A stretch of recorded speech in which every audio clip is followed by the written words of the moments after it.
ಎಲ್ರಿಗೂ ನಮಸ್ಕಾರ. ನನ್ನ ಹೆಸರು ಗುರುಸಿದ್ದಲಿಂಗ ಚಿರಡೆ. ನಾನು IPL ಬಯಾಲಜಿಕಲ್ಸ್ ಕಂಪನಿಯಲ್ಲಿ ಮಾರ್ಕೆಟಿಂಗ್ ಮ್ಯಾನೇಜರ್ ಕೆಲಸ ಮಾಡ್ತಾ ಇದ್ದೀನಿ. ಇವತ್ತು ನಾವು ಬೀದರ್ ಜಿಲ್ಲೆ ಬಸವಕಲ್ಯಾಣ ತಾಲೂಕಿನ ತಡೋಳ ಎನ್ನುವ ಒಂದು ಗ್ರಾಮಕ್ಕೆ ಬಂದಿದ್ದೀವಿ. ಇವತ್ತು ನಾವು ಕಲ್ಲಂಗಡಿ ಬೆಳೆಯಲ್ಲಿ ಬರುವಂತಹ ಒಂದು ಥ್ರಿಪ್ಸ್ ಎನ್ನುವ ಒಂದು ಕೀಟದ ಬಗ್ಗೆ ತಿಳ್ಕೊಳ್ಳೋಣ.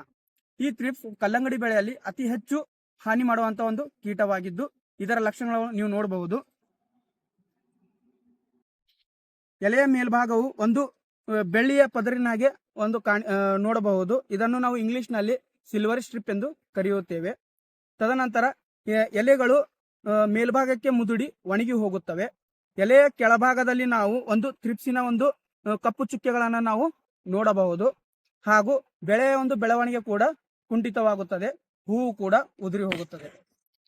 ಸಾಮಾನ್ಯವಾಗಿ ಈ ಕೀಟವು ಎಲೆ ಹಾಗೂ ಹೂವಿನಿಂದ ಒಂದು ರಸವನ್ನು ಹೀರುತ್ತದೆ. ಇದರಿಂದಾಗಿ ನಾವು ಮುಂದೆ ಒಂದು ವೈರಸ್ ಹರಡುವಿಕೆಯನ್ನು ನಾವು ಇದನ್ನು ಕೂಡ ಕಾಣಬಹುದು. ಹೂ ಉದುರುವುದರಿಂದ ಮುಂದೆ ನಮ್ಮ ಇಳುವರಿ ಕೂಡ ಕಡಿಮೆ ಆಗುತ್ತದೆ. ಈ ಕೀಟವು ನಾವು ಮುನ್ಸೂಚನೆಯಾಗಿ ತಡೆಯಬೇಕಾದಲ್ಲಿ ಒಂದು ಹೊಲದಿಂದ ಒಂದು ಕಳೆಯನ್ನು ನಾಶ ಮಾಡಬೇಕು. ಮತ್ತೊಂದು ಯೂರಿಯಾ ಬಳಕೆಯನ್ನು ಅತಿ ಕಡಿಮೆ ಮಾಡಬೇಕು. ಮುಂಜಾನೆ ಅಥವಾ ಸಾಯಂಕಾಲ ಸಮಯದಲ್ಲಿ ನಾವು ನೀರಾವರಿಯನ್ನು ಮಾಡಬೇಕು. ರಾಸಾಯನಿಕವಾಗಿ ಈ ಕೀಟವು ನಾವು ನಿಯಂತ್ರಣ ಮಾಡಬೇಕಾದಲ್ಲಿ ಒಂದು ಸ್ಪೈನೋಸ್ಯಾಟ್, ಇಮಿಡಾಕ್ಲೋಪ್ರಿಡ್ ಹಾಗೂ ಪೆಪ್ರಿನಿಲ್ ಎನ್ನುವ ಒಂದು ಕೀಟನಾಶಕಗಳನ್ನು ಸಿಂಪಡಣೆ ಮಾಡುವುದರಿಂದ ಈ ಕೀಟಗಳನ್ನು ನಾವು ನಿಯಂತ್ರಣ ಮಾಡಬಹುದು.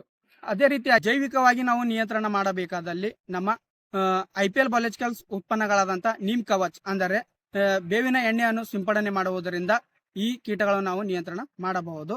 ಅಥವಾ ಬೇವಿನ ಮಿಶ್ರಿತವಾದ ಯಾವುದೇ ಒಂದು ಕೀಟನಾಶಕಗಳನ್ನು ಸಿಂಪಡಣೆ ಮಾಡುವುದರಿಂದ ಈ ಕೀಟಗಳು ಕೂಡ ನಾವು ನಿಯಂತ್ರಣ ಮಾಡಬಹುದು. ಅದೇ ರೀತಿಯಾಗಿ ದಮನ್ ಲಿಕ್ವಿಡ್ ಅಂದರೆ ಬೆವಿರಿಯಾ ಬೆಸಿಯಾನನ್ನು ಸಿಂಪಡಣೆ ಮಾಡುವುದರ ಕೂಡ ಸಕ್ಕಿಂಗ್ ಪೆಸ್ಟ್ ಅಂದರೆ ಹೀರುವಂತಹ ಒಂದು ಕೀಟಗಳು ಕೂಡ ನಾವು ನಿಯಂತ್ರಣ ಮಾಡಬಹುದು. ಧನ್ಯವಾದಗಳು.